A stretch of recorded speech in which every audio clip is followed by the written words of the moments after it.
Hello students, you are welcome to my YouTube channel Online CBSE Classes. We are studying class 12th Mathematics chapter 1, that is relations and functions. So today we will discuss about composition of functions and invertible functions. So first we will understand what is the meaning of composition of functions and invertible functions.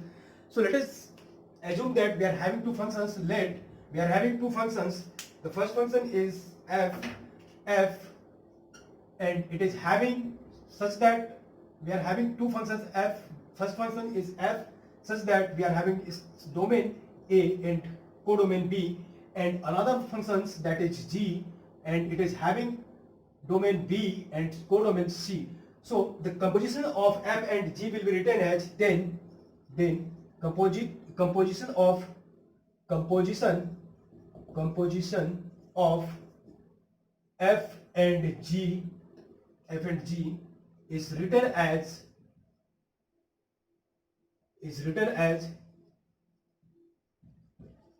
as gof of a to c. ठीक है, तो यहां पे जो composition of function f and g का होगा वो directly a b है और b से c है, तो डायरेक्टली a से c हो जाएगा. ये सबसे इंपॉर्टेंट पॉइंट है. For all values of for all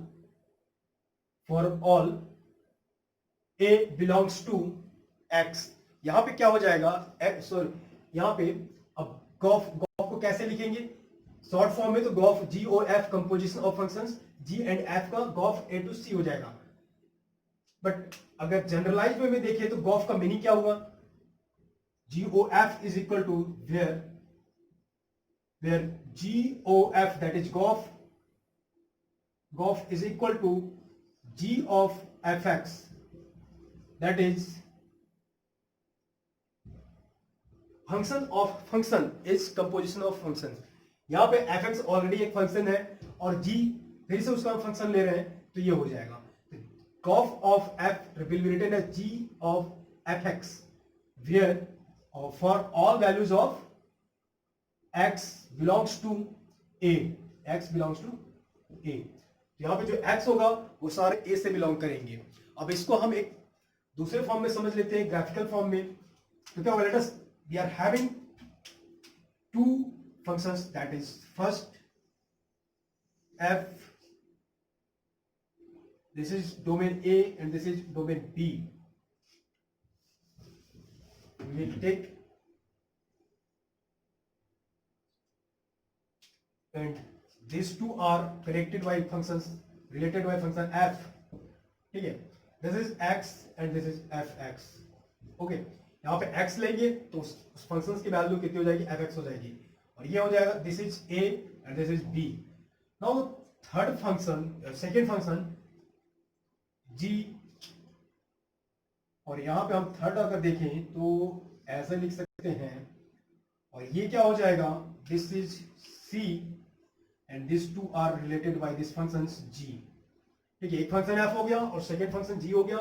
इस फंक्शन में x की वैल्यू पुट करेंगे तो fx आएगा, और यहाँ पे fx अब इस g फंक्शन में पुट करेंगे तो क्या आ जाएगा, g of fx आएगा, g of fx. So the composition of f and g is g of fx where x belongs to a. यहाँ पे x जो है a से बिलोंग कर रहा है. ठीक है, तो I hope this is clear what is the meaning of composition of function. We will also understand this composition of function by taking some example. Let us assume that we are having, यहाँ पे जल्दी से इसको note कर लीजिए, उसके बाद हम डिस्कस करेंगे कि कंपोजिशन ऑफ फंक्शंस का मीनिंग क्या होता है. तो इंपॉर्टेंट पॉइंट यहाँ पे क्या है, ये हो गया गॉफ ऑफ fx क्या होता है, गॉफ g ऑफ fx और गॉफ a टू c. ये दोनों चीज हम लोगों ने समझ लिया. अब यहां से डायरेक्टली हम देखें गॉफ को लिखना हो तो गॉफ को कैसे लिखेंगे, इस तरह से लिखेंगे, ये हो जाएगा गॉफ GOF गॉफ. ठीक है, और is equal to g of fx directly यहां से, पहले हम a टू b जा रहे थे, b टू c जा रहे थे, हम डायरेक्टली a से c पे जाएंगे तो वो क्या हो जाएगा, कंपोजिशन हो जाएगा. तो इसी को हम समझेंगे एक एग्जांपल लेके. इसको जल्दी से नोट कीजिए. ओके, आई होप आप लोग समझ गए होंगे और नोट कर लिए होंगे। अब हम यहाँ पे कुछ वैल्यूज चेंज कर देते हैं और कुछ न्यूमेरिकल वैल्यूज ले लेते हैं। फॉर एग्जाम्पल 2 3 4 5 हम ले लेते हैं, कोई भी रैंडमली आप ले सकते हैं, इसमें कोई भी वो नहीं है। 2 3 4 5 हम ले लेते हैं, ठीक है। और यहाँ पे इसमें ए में और अगेन बी में हम लेते हैं 3 2 6 5 इस तरह से ले लेते हैं, और यहाँ पे 7 8 6 रैंडमली। और अब जो भी रिलेशन लेना हो यहाँ पे 1 1 ऑटो और एन मेनी वन कोई भी आप ले सकते हैं, उसमें कोई प्रॉब्लम नहीं है। मैं यहाँ पे रैंडमली यहाँ पे ड्रॉ कर रहा हूँ। ये 1 2 को 3 से कनेक्ट कर दिए, 3 6 से कनेक्ट हो गया, और यहाँ पे 4 भी 6 से कनेक्ट हो गया, या फिर 4 को 5 से कनेक्ट कर देते हैं, कोई भी इस तरह से। फिर अगर मैं 3 को भी 2 से कनेक्ट कर दूं, नहीं सॉरी इस तरह से नहीं होगा, ये हो जाएगा 5 को 2 से कनेक्ट कर देते हैं। ओके, ये हो गया। अब 3 को 7 से या फिर 8 से आप जिससे करना चाहे कर सकते हैं, कोई प्रॉब्लम नहीं है। अब यहाँ पे 2 को 6 से कनेक्ट कर देते हैं, और 6 को भी 6 से कनेक्ट कर देते हैं। तो यहाँ पे फ्रेंड्स क्या हो जाएगा, आप यहाँ पे देखिए f of 2 is equal to, अगर दिख नहीं रहा होगा तो मैं ब्लैक से लिखता हूं। अब देखिए f of 2 is equal to कितना हो जाएगा, f of 2, f of 3, f of 4 इस तरह से, f ऑफ 5, ठीक है। f ऑफ 2 कितना है, इस f के फंक्शंस के थ्रू 2 की वैल्यूज 3 आ रही है, 2 3 से रिलेट है तो 3 आ गई। f ऑफ 3 कितना है, 6 है, 6 हो गया। f ऑफ 4 5 से रिलेट है तो 5 आ गया। f ऑफ 5 कितना है, 2 है, 2 आ गया, ठीक है। अब मैं बोलूं g ऑफ, अब g निकालते हैं इस f फंक्शन का, तो हमने यहां पे लिख लिया बहुत आसानी से।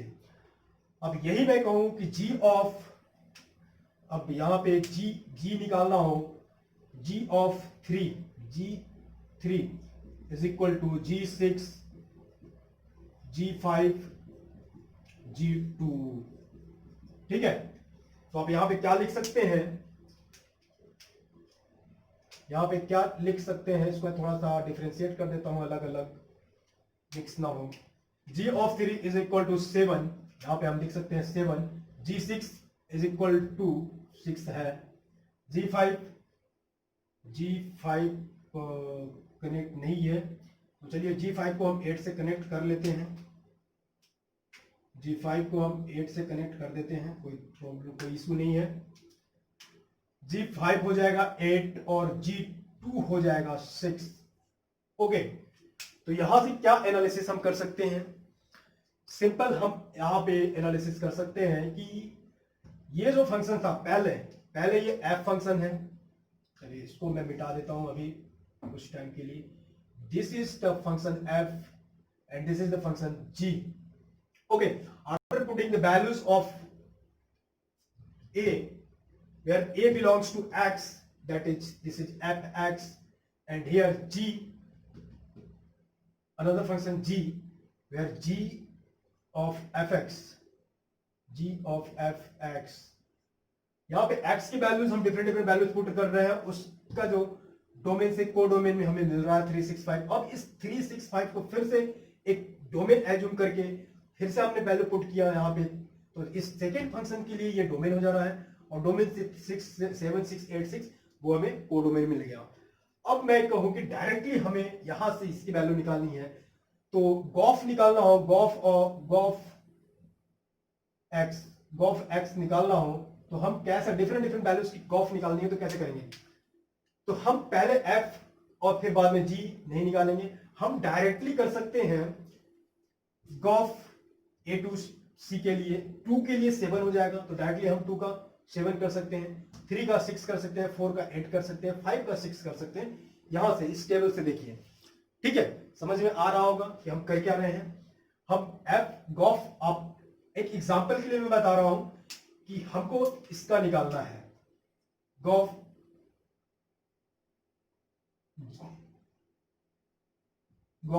2 निकालना है, कितना होगा। ओके, गॉफ 2 निकालना है। अब 2 देखिए कहाँ है, ये है 2। गॉफ 2 डायरेक्टली हम 7 कर सकते हैं, लेकिन हम प्रोसीजर के थ्रू जाएंगे। तो पहले g ऑफ 2 निकालेंगे, तो g ऑफ 2 कितना है, 3 है। देन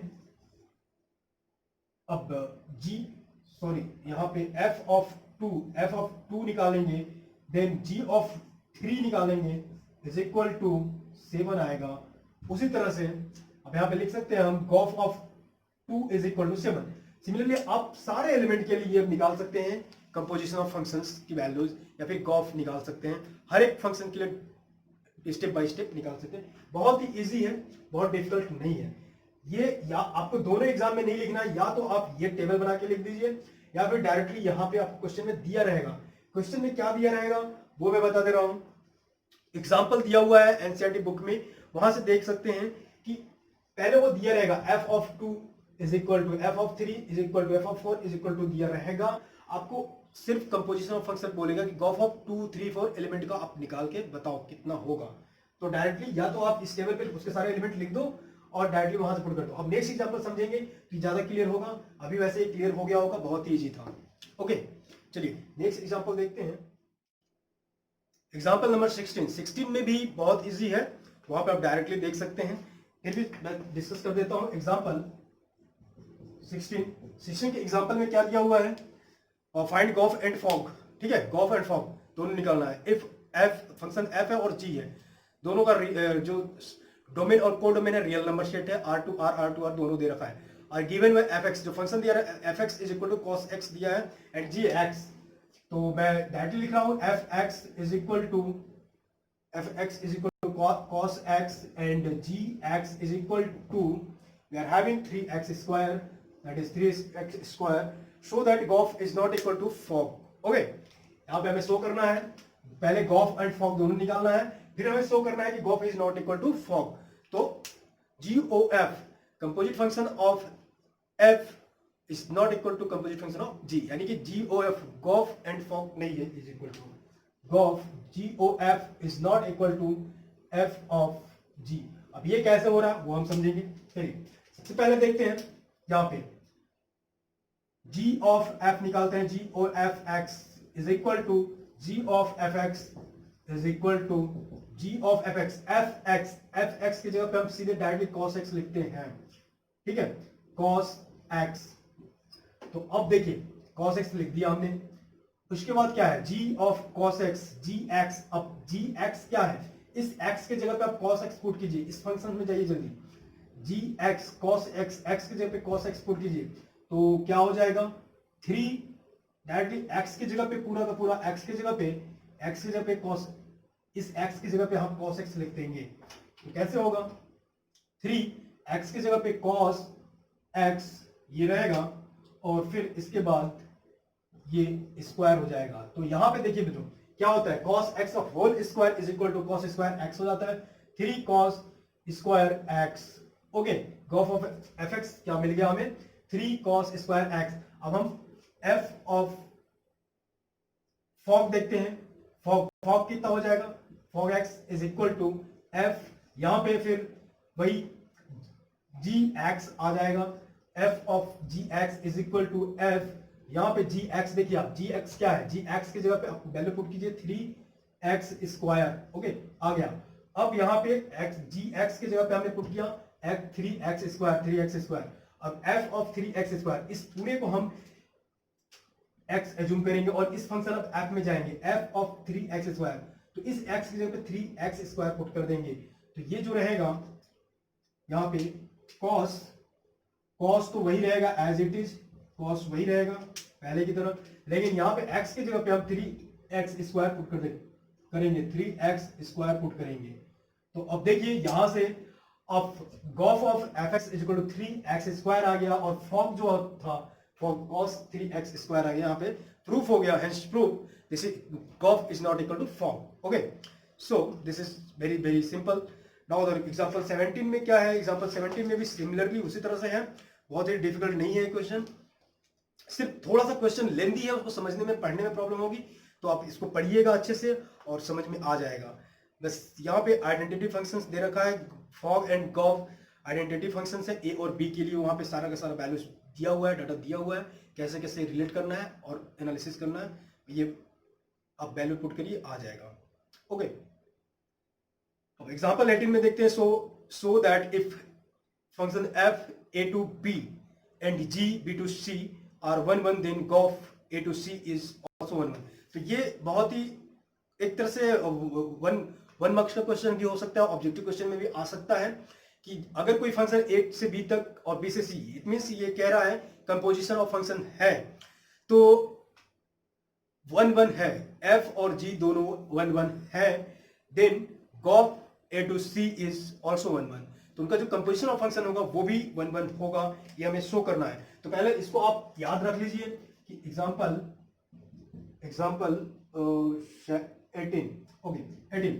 तो यहां पे दो फंक्शंस होंगे, एक function F A to c रहेगा, a to B and f b to c. अगर ये दोनों वन वन है, one one, then goph of f is also goph of f, या फिर goph जो फंक्शन आएगा goph a to c होगा, ठीक है, a to c होगा, डायरेक्टली a to c हो जाएगा, a to c is also one one. या तो इसको आप याद रखिए, इंपॉर्टेंट है, वन मार्क्स में आ जाता है। अगर a से b वन वन है तो उसका कंपोजिशन ऑफ फंक्शंस जो होगा वो भी वन वन होगा, ये हमें प्रूफ करना है। इसका प्रूफ एक लाइन का है, कुछ भी ज्यादा नहीं है। अब जब गॉफ के लिए क्या वन वन के लिए कंडीशन क्या होती है, F X one is equal to F X two, then X one is equal to X two आएगा, तो वो फंक्शन वन वन हो जाएगा। यहाँ पे आप देखेंगे दो फंक्शन लेंगे, एफ ए से बी तक, F gof of X one is equal to gof of X two, तो वहां पे g ऑफ एक्स वन और एक्स टू बहुत ही सिंपल है, आप इसको कर लीजिएगा। अब नेक्स्ट क्वेश्चन जो है एग्जांपल 19 है, यहां पे भी सेम है, लेकिन अब यहाँ पे ऑनटो का केस आ गया। 19 एग्जांपल में if two functions f a to c similarly, इसी की तरह फंक्शन है a to c, दो फंक्शंस हैं और f b से c फंक्शन है, तो हमें ये दिखाना है कि वो अगर दो फंक्शंस ऑनटो हैं, then g o f a to c is also onto show करना है। ओके, तो उसको भी स्टेटमेंट फॉर्म में आप लिख लीजिए। एग्जांपल 18 और 19 में, एग्जांपल 19 में if two functions, if f a to c a to b and g f, यहां पे g रहेगा, ठीक है, यहां पे f रहेगा, a to b and g, next function g, such that b to c is onto, ठीक है। अगर ऑनटो है, आर ऑनटो, इज नहीं, दो फंक्शन है तो आर हो जाएगा, आर ऑनटो, देन क्या हो जाएगा, इनका जो कंपोजिशन ऑफ फंक्शंस हो जाएगा, g o f A to C is also onto, ठीक है, then g o f of a to C is also onto, तो इनका कंपोजिशन ऑफ फंक्शन भी क्या होगा, ऑनटो हो जाएगा। ये बहुत ही इंपॉर्टेंट दोनों स्टेटमेंट है, ये याद रख सकते हैं, याद रख लीजिएगा। ओके, तो अब इसका अगर हम जस्ट अपोजिट कहें, क्या अगर कंपोजिशन ऑफ फंक्शंस ऑनटो है तो क्या एफ एंड जी दोनों ऑनटो होंगे, और सिमिलरली अगर कंपोजिशन ऑफ फंक्शंस उनका वन वन है तो क्या एफ एंड जी दोनों वन वन होंगे। ये भी इंपॉर्टेंट पॉइंट है, इसको भी आप समझ लीजिए और अच्छे से लिख लीजिए। तो ये पॉइंट दोनों नोट कीजिए।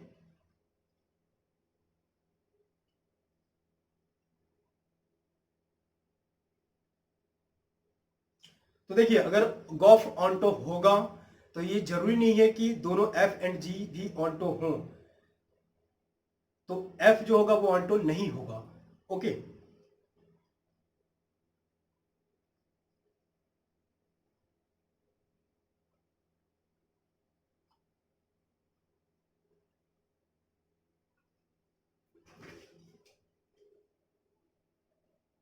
आई होप ये क्लियर होगा। इसके बाद अब नेक्स्ट हम लोग देखेंगे इन्वर्टिबल फंक्शंस।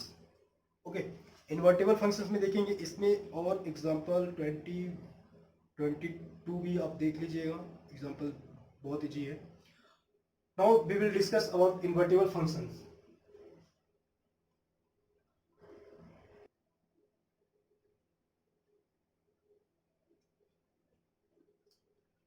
तो चलिए अब हम देखते हैं इन्वर्टिबल फंक्शन क्या होता है। Invertible functions, if two functions, if let us suppose that we are having first one function that is f and it is having domain x and codomain y, if function f x x to y is said to be invertible, is said to be invertible, to be invertible, invertible if there exist यानी कि अगर f x to y जो है वो invertible होगा अगर कोई एक फंक्शन ऐसा हो कि g, कोई function, if there exist any function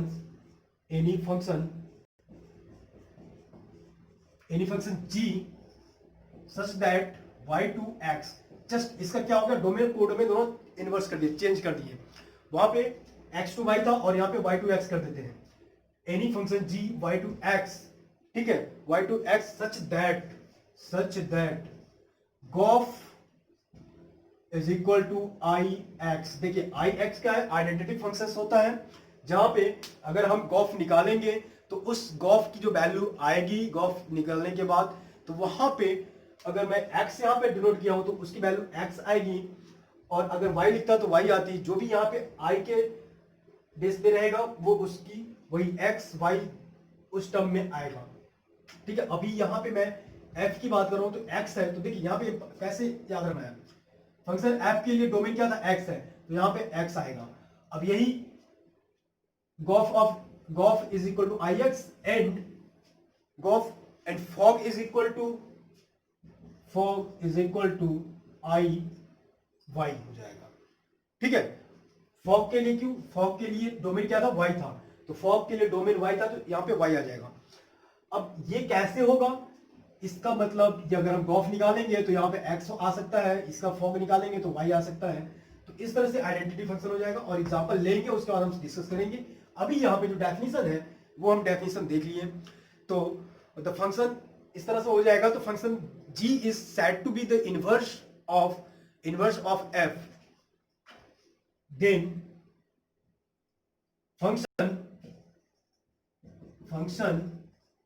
g is, then the function g is called the inverse of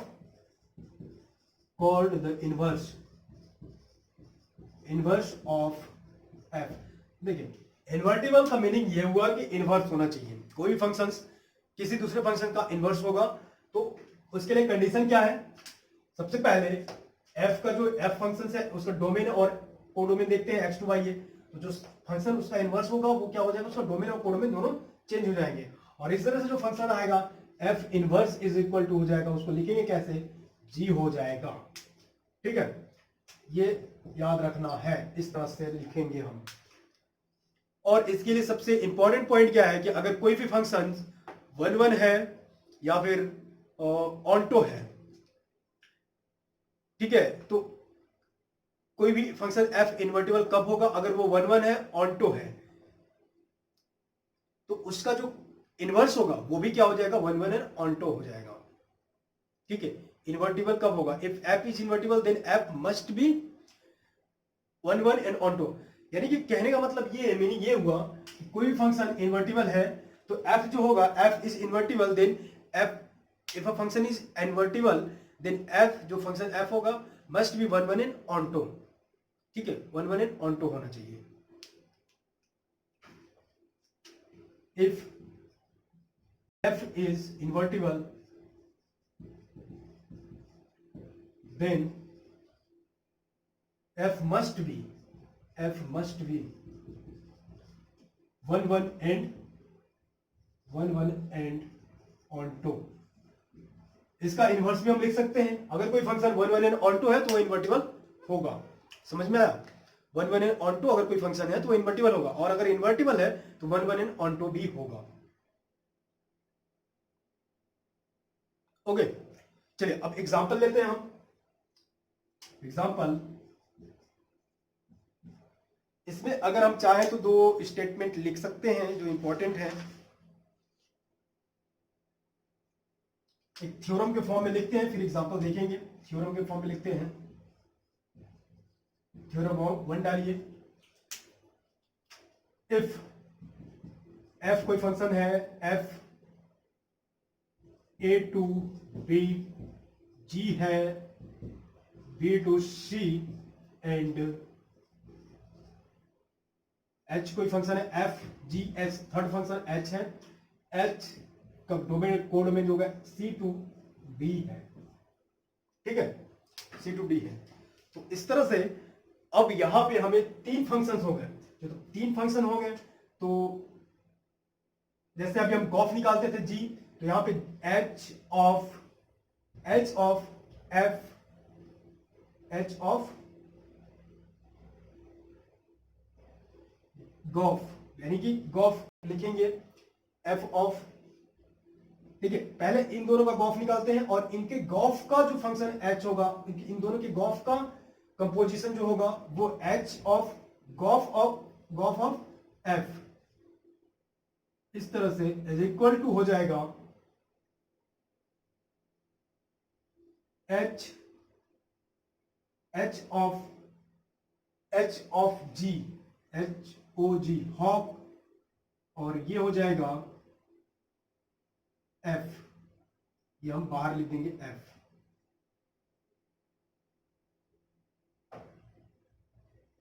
ठीक है, इसका मतलब क्या हो रहा है वो हम देख रहे हैं। इसका मीनिंग क्या हो रहा है, कैसे हम लिख रहे हैं, चलिए पहले लिख लेते हैं फिर समझते हैं। ओके, ये दो फंक्शन हुआ, एफ एंड जी हुआ। तो एफ एंड जी का जो कंपोजिशन होगा वो हो जाएगा गॉफ, जी ओ एफ हो जाएगा। अब इस गॉफ का फिर से हम कंपोजिशन ले रहे हैं, एच ऑफ गॉफ ले रहे हैं। This will be is equal to H of g, इन दोनों का, पहले इन दोनों का लिए इसके साथ, फिर अब इन दोनों को देखें लेंगे इसके साथ, तो वही हो रहा है एच ऑफ जी। ठीक, समझिए इसको, इन दोनों का कंपोजिशन ले रहे हैं इसके साथ, और इन दोनों का कंपोजिशन इन दोनों के साथ, ऐसा हो रहा है। Gof G O F, gof of H is equal to H of G hog of F, ये हो रहा है। ठीक है, तो ये समझ लीजिए और लिख लीजिए। एक थ्योरम और है, थ्योरम सेकंड लिख सकते हैं। थ्योरम 2 है, दो फंक्शंस हो जाएंगे, if two functions f x to y and second function g that is y to z, या फिर y to कुछ भी लिख सकते हैं। तो यहां पे दो फंक्शन अगर दोनों ये इन्वर्टिबल है, तो अब if two functions f and g are invertible,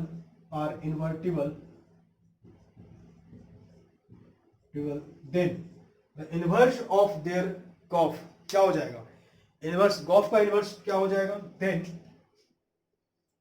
Gauff inverse is equal to, अगर मैं गॉफ निकालूं और उसका इनवर्स लूं, ये हो जाएगा एफ इनवर्स, एफ का इनवर्स लेंगे, इनवर्स ऑफ गॉफ।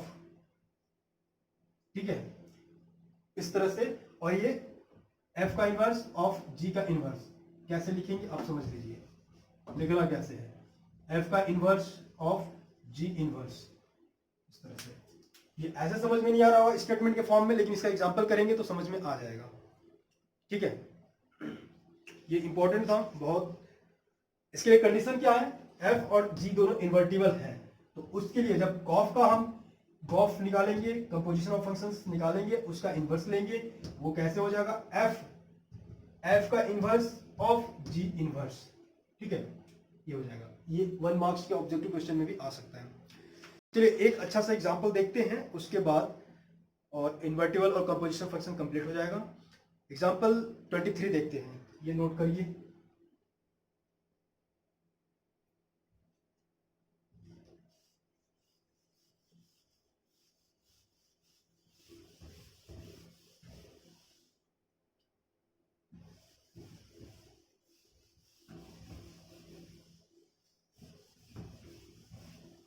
अब चलिए एग्जाम्पल देखते हैं हम 23। Example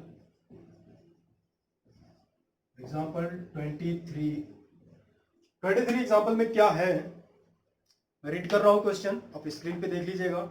let F that F having domain M to codomain Y be a function defined as F X equal to 4x+3 where Y के लिए relation क्या दे रखा है, वाई के लिए दे रखा है y belongs to N, N natural number set है such that y is equal to 4x+3 for some x belongs to N और so that f is invertible. Find the inverse, inverse में निकालना है और इन्वर्टिबल है ये हमें दिखाना है।